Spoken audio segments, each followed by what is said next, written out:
Hello and welcome to another short drawing lesson. This week I thought it would be fun to do a trophy truck, and we'll do Eric Hardin's trophy truck as he's just won the Mint 400 desert race. So the first thing we'll do is a wheel over this side, and then the next wheel is going to be 2 wheels further along, so measure 1 wheel, 2 wheels and draw another one. Next we'll have the bottom of the car, which is kind of just about level with the centres of the wheels. A line there. And now we need to find out where the ends of the car are. So the front of the car is, if you measure, you find the point halfway between the middle of the wheel and the top of the wheel, come out from there, and you just want to come out about 1/4 of a wheel, not very much overhang at the front, just a line there. The back of the car is much longer, so again find that halfway point between the middle of the wheel and the top, come out, that's where it's going to start. The back's got a kind of an upward slope, and it comes out about 2/3 of a wheel, 3/4. So if that's half, we need about that much. Tail up there. We'll put the arches in next. Don't often do arches, but they're a big feature of these off-road cars because they're so enormous. They've got a lot of suspension travel. So we've got an arch that starts just behind the front wheel, comes across and drops down.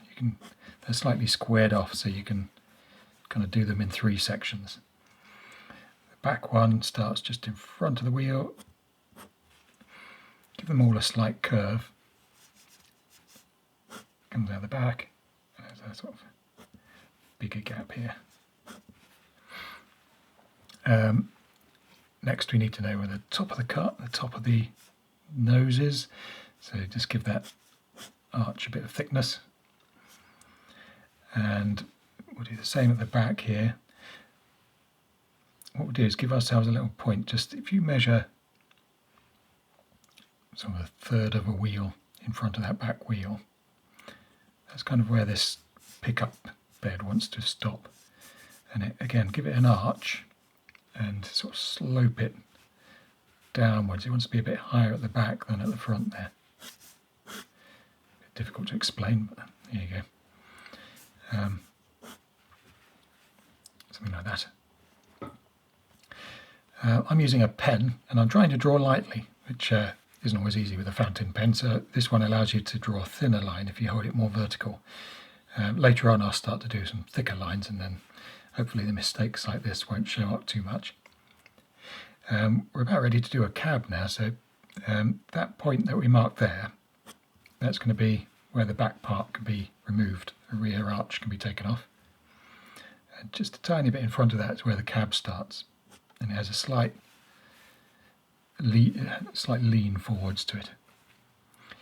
And the windscreen starts kind of level with this, with your wheel arch there. That's kind of where the slope will stop. And it's about 45 degrees, something like that.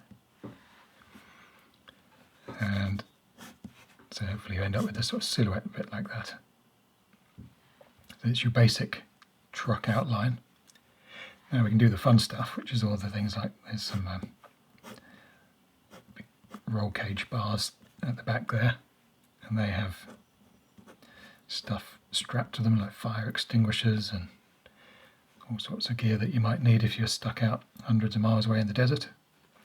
At the back of the car we've got some spare tyres, spare wheels, which you can just show like that, and if you want you can put some suggestions of tread in there. We need an opening for the driver to get in and out. So at this section here we have a straight line parallel to your bottom of your car,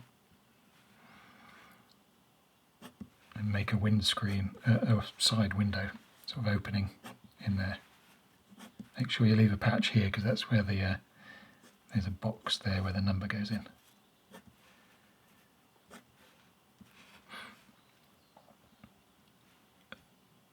So we could, I'm going to do this one in motion, so we'll have a driver as well. So you might just see silhouette of his helmet there and his arm like that. I've got some vents to put in. There's one sort of triangle shape there, a sort of tall triangle shape there. There's another vent here. Here we've got an exhaust. Underneath you can see the suspension, the big trailing arms that stick out underneath.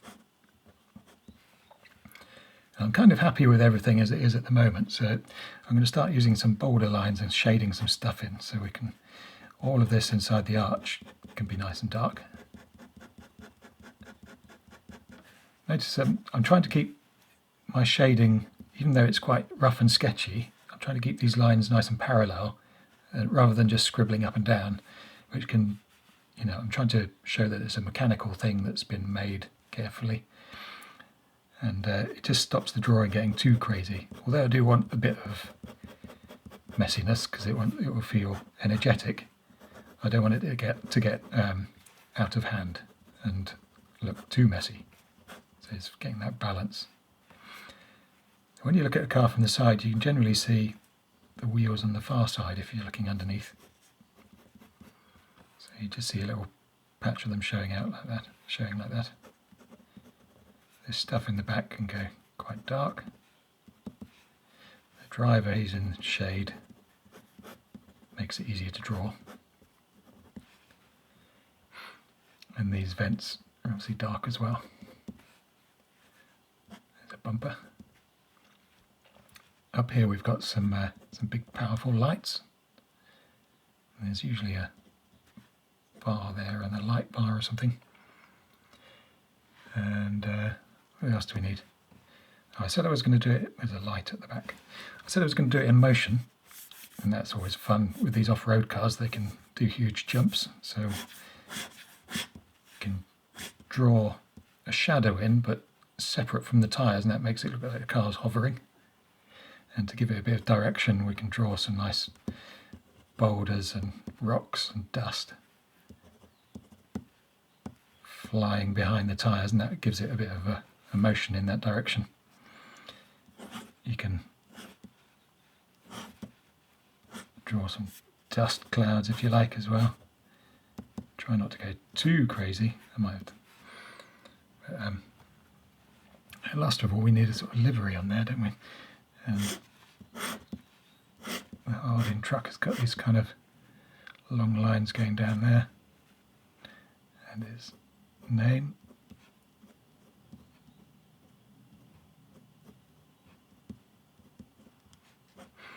There's a few other sponsor stickers and things underneath. But it's up to you now how much extra time you spend on it to finish your sketch off and get it looking presentable. Just put some shade in there because they're deep rims. And that's pretty much it. Hope you found that fun. They're definitely one of the more fun things to draw, I think, off-road cars. Tune in for another one soon. Oops, completely forgot the number. Number 79. Pop that in there and you should be done. Ooh, maybe a few scuffs and some dust and scratches. Now we're finished.